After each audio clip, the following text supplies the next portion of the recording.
काली अंधेरी रात में हिंद महासागर के ऊपर हजारों फीट की ऊंचाई पर उड़ रहे बोइंग 747 में अचानक आग लग जाती है।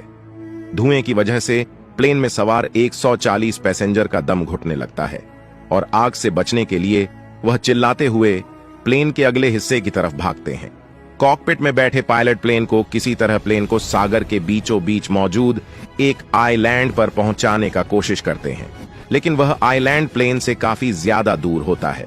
क्या पायलट प्लेन को उस आइलैंड पर लैंड करने में कामयाब हो पाते हैं या फिर यह प्लेन हवा में ही जलकर खाक हो जाता है? यह कहानी साउथ अफ्रीकन एयरवेज फ्लाइट 295 की है, जिसे सुनकर आपके होश उड़ जाएंगे। 27 नवंबर 1987 की वह काली रात ताइवान के ताइपे शहर में टाई इंटरनेशनल एयरपोर्ट पर खड़े एक प्लेन के अंदर 140 पैसेंजर और 19 क्रू मेंबर सवार होते हैं। साउथ अफ्रीकन एयरवेज की इस फ्लाइट 295 को ताइपे से मॉरिशस होते हुए जोहान्सबर्ग साउथ अफ्रीका के जेम्स मट्स इंटरनेशनल एयरपोर्ट पहुंचना था, जिसे आज और टैम्बो इंटरनेशनल एयरपोर्ट के नाम से जाना जाता है। यह एक लंबी फ्लाइट थी जिसे मॉरिशस तक पहुंचने में ही 10 घंटे का समय लगने वाला था। इस फ्लाइट में बोइंग 747-244 प्लेन को यूज किया जा रहा था, जिसे कॉम्बी कहकर बुलाया जाता था। असल में यह बोइंग के उन एयरक्राफ्ट में से एक था जिसमें पैसेंजर्स और कार्गो यानी कि उनका सामान सेम डेक में लोड होता था। इस प्लेन के आगे का लगभग 70% हिस्सा पैसेंजर के लिए था और बाकी का बचा पिछला हिस्सा सामान लोड करने के लिए था।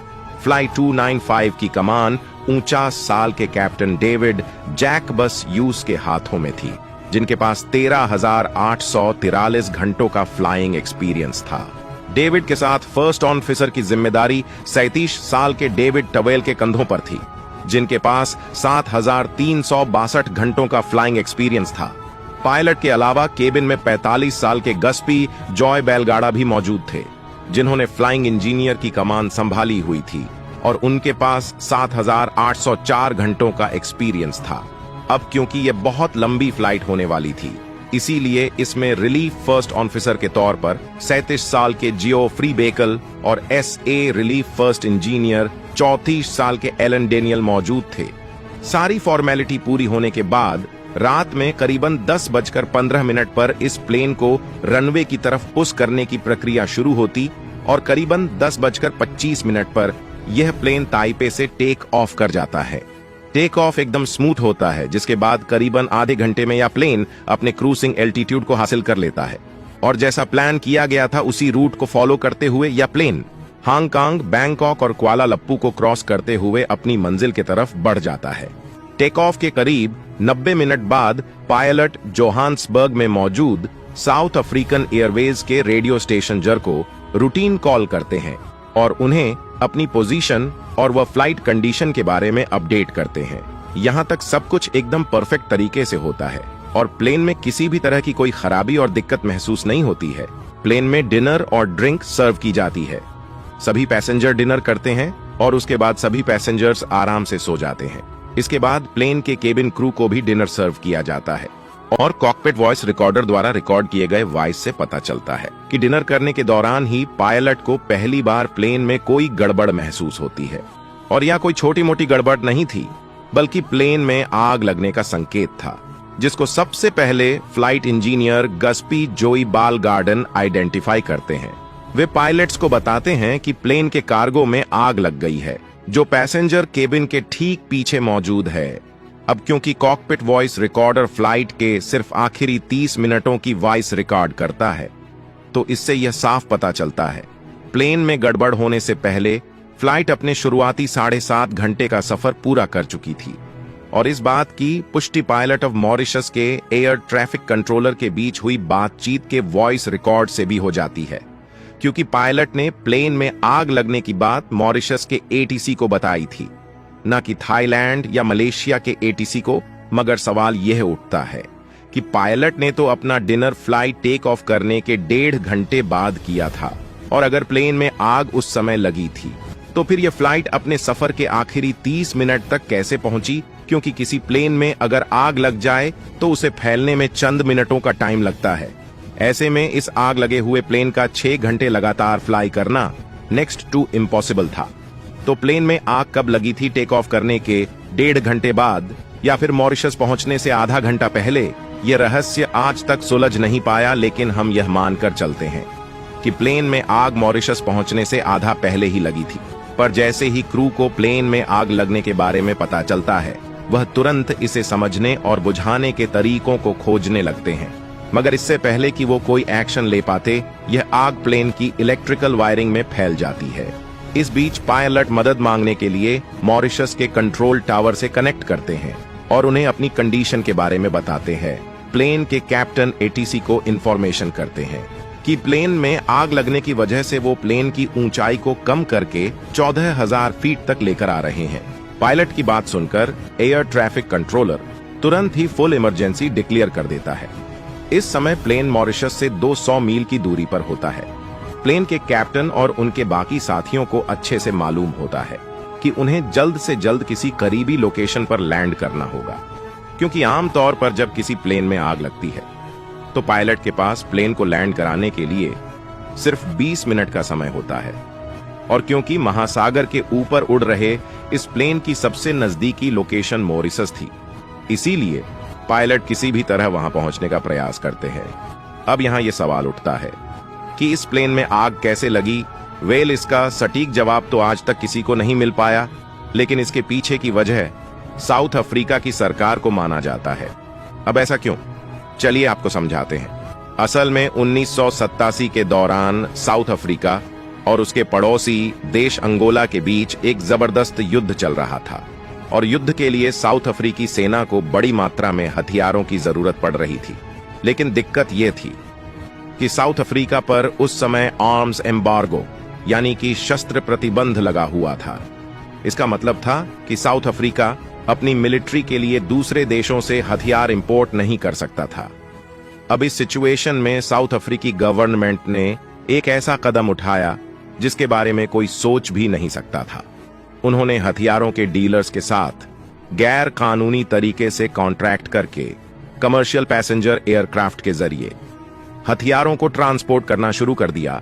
इस काम के लिए साउथ अफ्रीकन एयरवेज, जो प्लेन में लोगों के सामान के साथ साथ हथियार लोड करके दुनिया के अलग अलग लोकेशन से उन्हें अफ्रीका तक पहुंचाती थी, यानी लोगों को पता भी नहीं होता था कि जिस प्लेन में सवार होकर वह जा रहे हैं उसी में हथियारों को छुपाकर ट्रांसपोर्ट किया जा रहा है।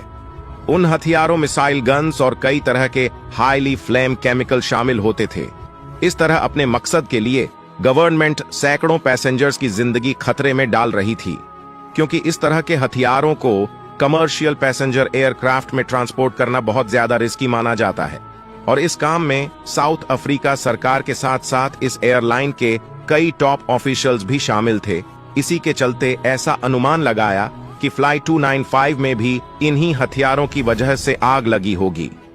अब वापस स्टोरी पर आए तो कॉकपिट में बैठे पायलट इस आग पर काबू पाने की कोशिश कर ही रहे होते हैं कि तभी उन्हें एक अलार्म सुनाई देता है। इस अलार्म का मतलब था कि आग से निकलने वाला धुआं अब पैसेंजर्स कंपार्टमेंट में एंटर कर चुका है और आग ने अब बहुत तेजी से आगे की तरफ बढ़ना शुरू कर दिया है। अब जैसे ही पायलट प्लेन को तेजी से नीचे की तरफ लाना स्टार्ट करते हैं तो पीछे बैठे पैसेंजर्स धुएं और हीट से बचने के लिए आगे की तरफ भागने लगते हैं। प्लेन में अब पूरी तरह से अफरा तफरी मच जाती है। एक फ्लाइट अटेंडेंट्स किसी तरह हिम्मत करके प्लेन के पीछे की तरफ आग बुझाने के लिए जाती है, लेकिन हीट इतनी बढ़ चुकी होती है कि वो आग तक पहुंच ही नहीं पाती है। पायलट धुएं को फैलने से रोकने के लिए रिसर्कुलेटिव फैन को ऑफ कर देते हैं, मगर उससे भी कोई खास फायदा नहीं होता है। कई पैसेंजर्स तो धुएं के कारण हुई कार्बन मोनोऑक्साइड की पॉइजनिंग से ही दम तोड़ देते हैं और जो बचते हैं उनकी भी हालत खराब हो चुकी होती है। जैसे जैसे आग बढ़ती जाती है वैसे ही पायलट केबिन के इंस्ट्रूमेंट्स एक एक करके बंद होने लगते हैं और पायलट का प्लेन पर कंट्रोल कम होता जाता है। कुछ न समझ आने पर पायलट एक बार फिर से मॉरिशस एटीसी से कांटेक्ट करते हैं, लेकिन वहां से भी उन्हें कोई मदद नहीं मिल पाती है, क्योंकि प्लेन अभी भी मॉरिशस के एयरपोर्ट से 150 मील की दूरी पर होता है। टाइम तेजी से निकल रहा होता है और बढ़ते हुए धुएं से निपटने के लिए अब पायलट एक ऐसा फैसला लेते हैं जो शायद आपने सिर्फ फिल्मों में ही देखा होगा। दरअसल पायलट फ्लाइट अटेंडेंट को बोलकर उड़ते हुए प्लेन का दरवाजा खुलवा देते हैं। दरवाजा खुलने से प्लेन में मौजूद लोगों को धुएं से तो थोड़ी राहत मिल जाती है, लेकिन इसका प्लेन में लगी आग से कोई फर्क नहीं पड़ता है। आग प्लेन के स्ट्रक्चर को पूरी तरह कमजोर कर चुकी होती है।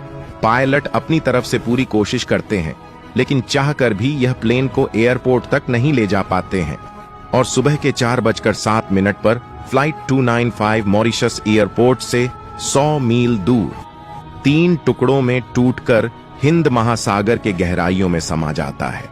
दुर्भाग्य से इस हादसे में कोई भी जिंदा नहीं बच पाता है। क्रैश साइट पर तुरंत ही रेस्क्यू टीम पहुंचती है और मामले की जांच स्टार्ट हो जाती है। इस हादसे को हुए 37 साल बीत चुके हैं, मगर बड़ी हैरानी की बात है कि आज तक इस घटना के होने की वजह का पता नहीं चला है। इस हादसे से जुड़े कई ऐसे रहस्य हैं जो इशारा करते हैं कि इस घटना का सच साउथ अफ्रीका के सरकार द्वारा छुपाया गया है। असल में जब इस मामले के इन्वेस्टिगेशन हुई तो पता चला जुर नाम के जिस रेडियो स्टेशन का हमने जिक्र शुरुआत में किया था, उसके साथ पायलट की बातचीत का रिकॉर्ड पहले ही मिटा दिया गया था। यहां आपको बता दें कि जुर एक 24 घंटे 7 दिन चलने वाला रेडियो स्टेशन है जिसे साउथ अफ्रीकन एयरवेज ऑपरेट करती है। इस रेडियो स्टेशन पर अलग अलग फ्लाइट और पायलट के साथ सारी बातचीत को रिकॉर्ड किया जाता है, मगर 27 नवंबर 1987 यानी जिस दिन फ्लाइट 295 के साथ यह हादसा हुआ, उस पूरे दिन की रिकॉर्डिंग स्टेशन से मिसिंग थी। वहां पर इससे एक दिन पहले और एक दिन बाद की रिकॉर्डिंग तो थी, लेकिन सिर्फ उस दिन की नहीं थी जिस दिन यह हादसा हुआ था। यह इस बात की तरफ साफ इशारा है कि शायद पायलट ने ज्वर में बैठे कंट्रोलर के साथ बातचीत के दौरान जरूर ऐसी कोई बात कही होगी जिसे दुनिया से छुपाने के लिए रिकॉर्ड को मिटा दिया गया। इतना ही नहीं, ताइपे के एयरपोर्ट पर जनरेट हुआ फ्लाइट का कार्गो मैनिफेस्ट भी गायब था, यानी एयरपोर्ट से इस प्लेन में क्या लोड किया था इसकी कोई जानकारी नहीं थी। और इन दोनों ही सबूत को मिटाने का सीधा सीधा आरोप साउथ अफ्रीका के सरकार पर लगाया गया, क्योंकि अगर यह मामला दुनिया वालों के सामने खुलकर आ जाता कि प्लेन में आग उन हथियारों की वजह से लगी है जिन्हें साउथ अफ्रीका की सरकार गैर कानूनी के तरीके से कमर्शियल विमान में ला रही थी, तो ऐसे में साउथ अफ्रीका गवर्नमेंट चारों तरफ से गिर जाती और उस सिचुएशन में साउथ अफ्रीकन एयरवेज पर तो ताला लगता ही, साथ ही साउथ अफ्रीका का दुनिया भर में बॉयकॉट भी शुरू हो जाता। इसीलिए ऐसा माना जाता है कि साउथ अफ्रीका की गवर्नमेंट ने खुद को बचाने के लिए इन सबूतों को मिटा दिया। हालांकि यह सिर्फ लोगों का अनुमान है, क्योंकि एविडेंस की कमी के चलते यह आरोप कभी साबित ही नहीं हो पाए। वैसे आपको क्या लगता है, इस हादसे के पीछे साउथ अफ्रीकी गवर्नमेंट के हाथ थे कि नहीं? कमेंट में जरूर बताइएगा।